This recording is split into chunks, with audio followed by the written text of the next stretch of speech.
The studio lights glowed warmly, casting a golden hue across the set of the Kelly Clarkson Show.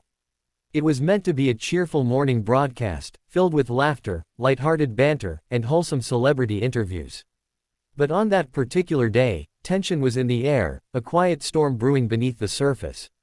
Kelly Clarkson, America's sweetheart with her radiant smile and infectious laugh, had invited Jenna Hager, co-host of NBC's Today with Hoda and Jenna, to promote her new book and talk about her family. What no one expected was that their conversation would spiral into one of the most talked about daytime TV moments of the year. Jenna arrived in a bright blue dress, her posture impeccable, her southern charm on full display. She had been raised in the public eye, as the daughter of former U.S. President George W. Bush, and was no stranger to the scrutiny of cameras. But lately, Jenna had been carving her own lane, balancing her career as a TV host, her role as a mother, and her growing identity as a writer. From the beginning, Kelly greeted Jenna warmly. "Ladies and gentlemen, please welcome the brilliant, the beautiful, and the always fun, Jenna Hager."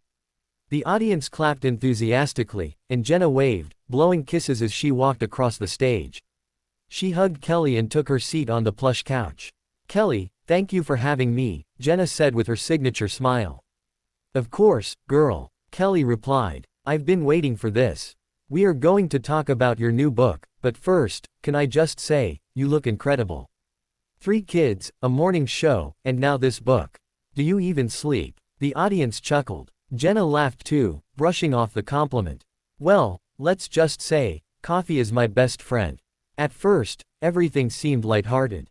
They chatted about Jenna's children, her bond with her co-host Hoda, and her journey as an author. The crowd was engaged, and producers behind the cameras gave approving nods. But then, Kelly brought up a subject that shifted the mood. "So, Jenna," Kelly began carefully, "you've been very open about growing up in the White House, being the daughter of a president. Some people say that privilege shaped your opportunities. How do you respond to critics who feel you've had advantages others never would?" The audience murmured, sensing the sudden seriousness. Jenna's smile faltered slightly. She crossed her legs and leaned back, choosing her words cautiously. "Well, Kelly," she said, her voice calm but firm, "I can't deny my background. But I've worked hard. Nothing in television or writing just falls in your lap. I show up every day, I prepare, and I try to connect with people. My parents raised me to value service and humility. I don't think it's fair to reduce anyone's journey to just where they came from." The audience clapped politely, but Kelly pressed further. "I hear you," she said, "but don't you think it's easier to break into media when your last name is Bush? I mean, for so many young journalists out there, it's an uphill battle." The words hung heavy in the air. Jenna shifted in her seat. Her eyes narrowed slightly, still polite, but clearly stung. "I think," Jenna said slowly, "that every person has advantages and disadvantages. Yes, my family name opens doors. But it also brings judgment, assumptions, and criticism that others might never face. People think they know me before I even speak. So while I'm grateful for the blessings in my life, I don't accept the idea that I haven't earned my place." The room grew quieter. Kelly, sensing the tension but unwilling to back down, leaned forward. "But do you think you sometimes use that privilege without realizing it? Like," she hesitated before continuing, "when you talk about issues like parenting, or money, or even politics, do you really understand what everyday Americans are going through?" This time, a few gasps rippled through the audience. The camera zoomed in on Jenna, whose cheeks flushed pink. "I am an everyday American," Jenna shot back, her voice sharper now. "I may have grown up in a unique situation, but I'm raising 3 kids just like millions of moms out there. I pack lunches, I deal with meltdowns, I stay up late worrying about them. My life isn't some fairy tale just because of my last name." The tension was unmistakable. Kelly glanced toward her producers as if to ask whether to ease off or continue. But she had touched a nerve, and now the conversation had momentum of its own. The clash became even more intense when the topic of politics entered. Kelly, trying to pivot, asked, "Okay, fair enough. But let's be real, given your father's presidency, do you feel pressure to defend his legacy when you're in the public eye?" Jenna stiffened. She had answered versions of this question many times, but today, it felt like an ambush. I love my father, Jenna replied firmly. I respect him, and I know the kind of man he is. But I'm not a politician. I'm not here to relitigate history.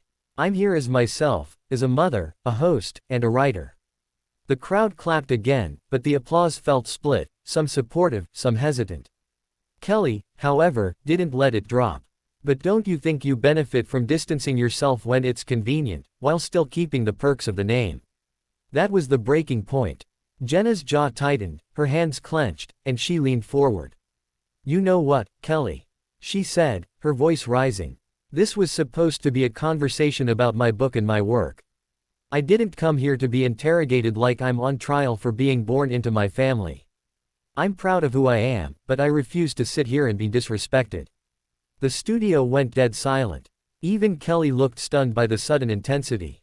Then, in a shocking move, Jenna stood up. She adjusted her dress, looked at the audience, and said, "Thank you for your time, but I'm done." Gasps filled the room as Jenna Bush Hager walked off the set, mid-interview, mid-show. The cameras kept rolling, capturing every moment of her exit.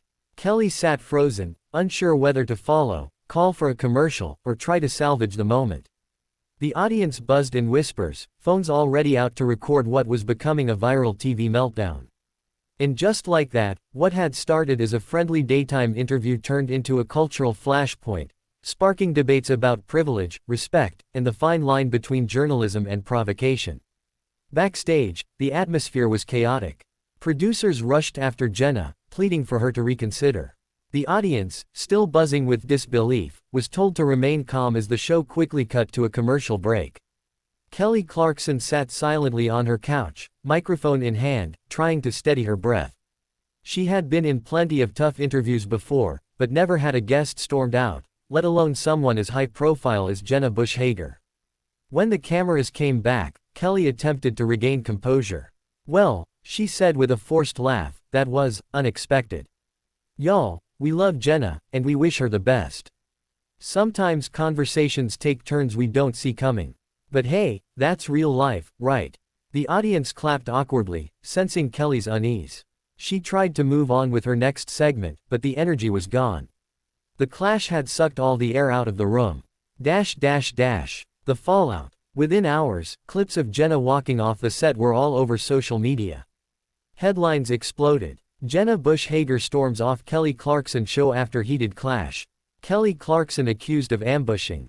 Jenna Bush Hager. Daytime TV turns tense, Bush vs. Clarkson. On Twitter, the hashtag Jenna vs Kelly trended worldwide. Some users defended Jenna. Kelly crossed a line. That wasn't an interview, that was an attack. Others sided with Kelly. Jenna needs to stop hiding behind privilege.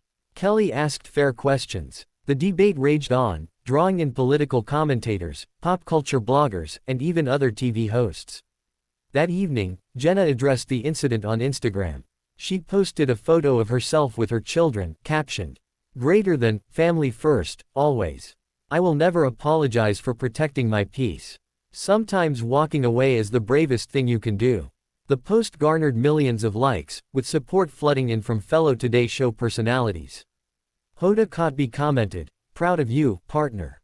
Always stand tall." Meanwhile, Kelly's team issued a statement. Kelly Clarkson deeply respects Jenna Bush Hager and regrets that their conversation became uncomfortable. The intention was never to cause offense but to engage in honest dialogue. Kelly wishes Jenna nothing but success. But by then, the damage was done. Every entertainment outlet was dissecting the clash, analyzing body language, and debating whether Kelly had gone too far. Behind the scenes. Insiders later revealed that tensions had been simmering even before the cameras rolled. Jenna had reportedly asked producers to keep the focus on her book and family stories, not politics. Kelly, however, believed viewers wanted more depth and pushed for questions about privilege and legacy. Jenna felt blindsided, one crew member whispered to a reporter.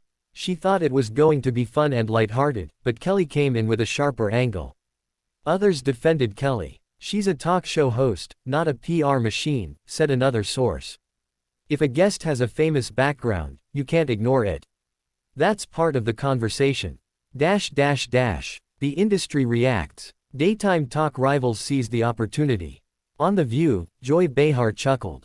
Well, what did Jenna expect? You go on TV, you get asked tough questions. That's the deal. But Sunny Hostin disagreed. Kelly crossed into personal territory. There's a difference between journalism and poking at someone's scars. On Today with Hoda and Jenna, the following morning, Jenna returned to her chair. The studio audience gave her a standing ovation. Hoda clasped her hand, clearly emotional. Jenna, we are so proud of you, Hoda said on air. You showed strength yesterday. Sometimes people mistake kindness for weakness, but you proved otherwise. Jenna smiled but chose her words carefully. I don't want to dwell on it, she said softly. I believe in grace, even when conversations are hard. But I also believe no one should feel disrespected, especially in a space meant to celebrate joy and connection. The audience erupted in applause. Kelly speaks out. Kelly, however, wasn't ready to be painted as the villain.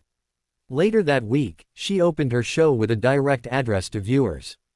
I want to take a moment to talk about what happened with Jenna, Kelly began, her tone sincere. I love Jenna. I admire her work, her family, and everything she stands for.